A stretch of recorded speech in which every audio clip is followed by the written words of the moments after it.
Hello my dear friend, welcome back to on channel. तो आज की हमारी वीडियो का टॉपिक है ऑर्गेनाइजेशनल क्लाइमेट के बारे में।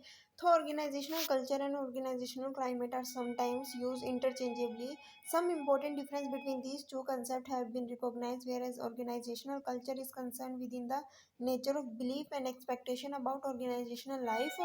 Climate is an indicator of whether those beliefs and expectations are being fulfilled। यानी कि अगर हम बात करते हैं कि ऑर्गेनाइजेशनल कल्चर और ऑर्गेनाइजेशनल क्लाइमेट को इंटरचेंजेबली यूज़ किया जाता है, लेकिन इनमें कुछ डिफरेंस है। क्या डिफरेंस है इन दोनों के बीच में? अगर हम ऑर्गेनाइजेशन कल्चर की बात करें तो ये किस पे ध्यान देता है कि किस तरीके का नेचर या बिलीफ है लोगों को अबाउट ऑर्गेनाइजेशनल लाइफ। ठीक है, यहाँ पे बात आती है बिलीफ एंड एक्सपेक्टेशंस की about organizational life.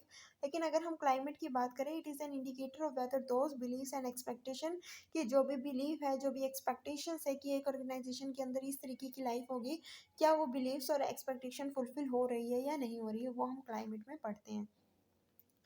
Basically organisational climate reflect a person's perceptions of the organisation to which he और she belong.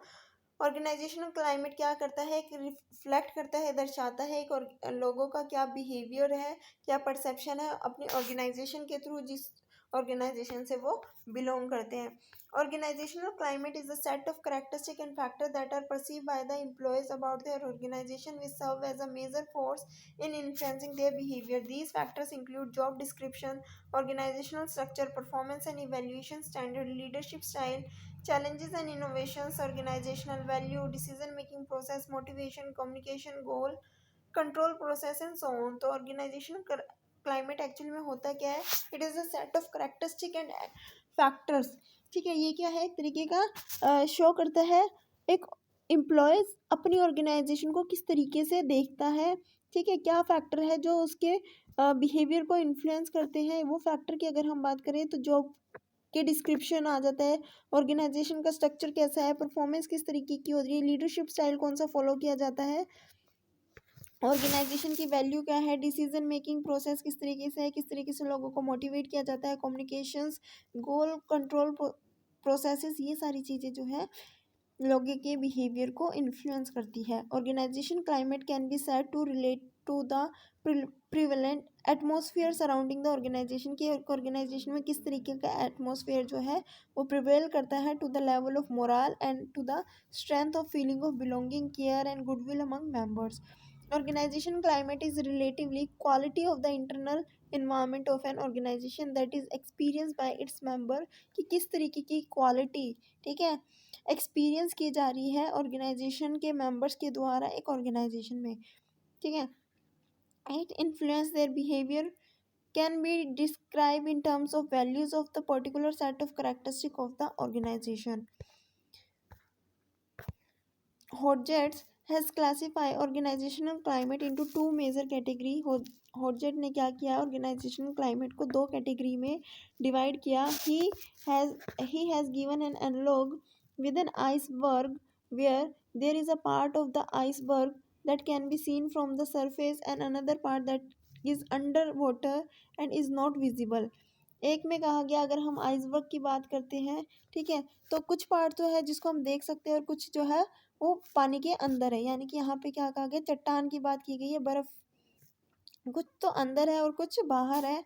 The visible part that can be observe और measure include the structure of और hierarchy, goals and objective of the organisation, performance standard, evaluation, technological state of the operations and so on. And the second category include factor that are not visible and quantifiable, are include such subjective areas such as supportiveness, employees feelings, attitudes, value, morale, personal and social interaction with peers, subordinates and superiors, has a sense of satisfaction with the job. यानी कि एक person अपने job से कितना satisfy है, ठीक है, उसकी फीलिंग क्या है, इमोशनल फीलिंग जो कि हम नहीं देख सकते। ठीक है, ये आता है हमारा सेकंड पार्ट में। और फर्स्ट पार्ट में आता है जो स्ट्रक्चर है, जो विजिबल है। दो पार्ट में जो है क्लाइमेट को डिफाइन किया, एक पार्ट जो विजिबल है, एक पार्ट जो विजिबल नहीं है। इसके बाद आता है ऑर्गेनाइजेशन क्लाइमेट की। अगर हम डायमेंशन की बात करते हैं तो there have been many studies on dimension of organisational climate के बारे में बहुत लोगों ने स्टडीज़ किया। Such studies have help us to understand what do influence organisation climate. ऐसी क्या चीज़ है जो ऑर्गेनाइजेशन के क्लाइमेट को इन्फ्लुएंस करती है?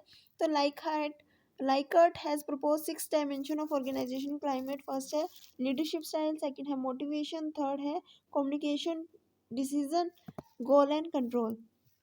Letwin and Stringer have proposed 7 dimensions of organizational climate, which is conformity, responsibility, standard, reward, organizational clarity, warmth and support, and leadership.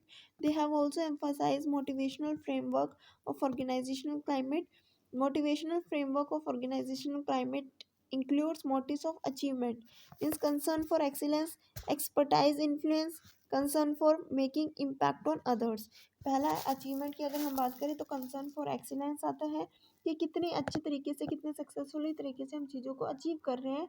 उसके बाद आता है एक्सपर्ट इन्फ्लुएंस. एक्सपर्ट इन्फ्लुएंस यानी कि concern for making impact on others, कि कितना expertise है, कितने अच्छे तरीके से हम जो है स्किल्स है लोगों के पास, जो क्या करते हैं दूसरों को ट्रेन करते हैं कि किस तरीके से काम किया जाना चाहिए. Control, concern for power and order lines. उसके बाद आता है extension which is concern for others and for macro issues. Dependency, concern for being in close touch with others in a significant way. Affiliation, concerns for building and maintaining close personal relationship on the basis of the review of the various studies and discussion with manager. Parrott has identified 12 processes of organizational climate. First है orientation. Priority of members may range between concern to adhere to established rules to concern for excellence and achievement. Interpersonal relationship. Depending on the pattern of relationship, it may lead to climate of click formations और climate of control और a climate of dependency. यानी कि interpersonal relationship कैसा है. उसके बाद आता है supervision. Depending on supervision style the climate may be of extension और it may be of affiliation और इवन लैम. उसके बाद आता है problem. Problem may be taken as an opportunity और irritants.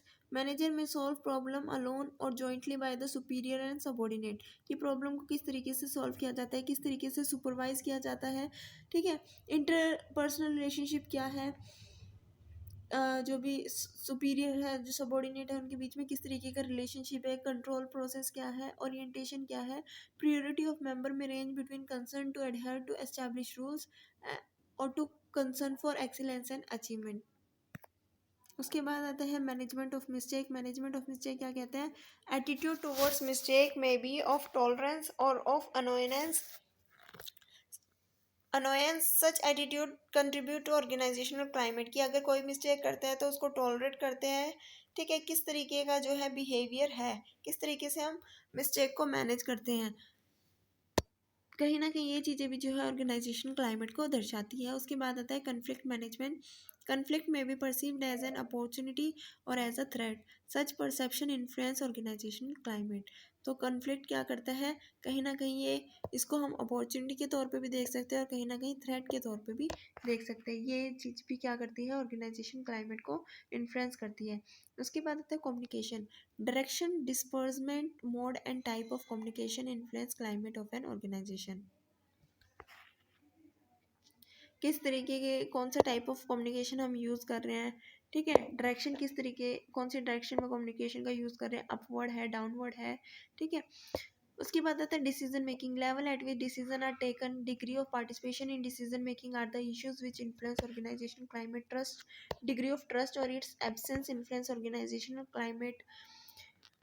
Management of reward, perception about what is rewarded in the organisation influence the organization climate. Risk taking, it is important determinant of climate.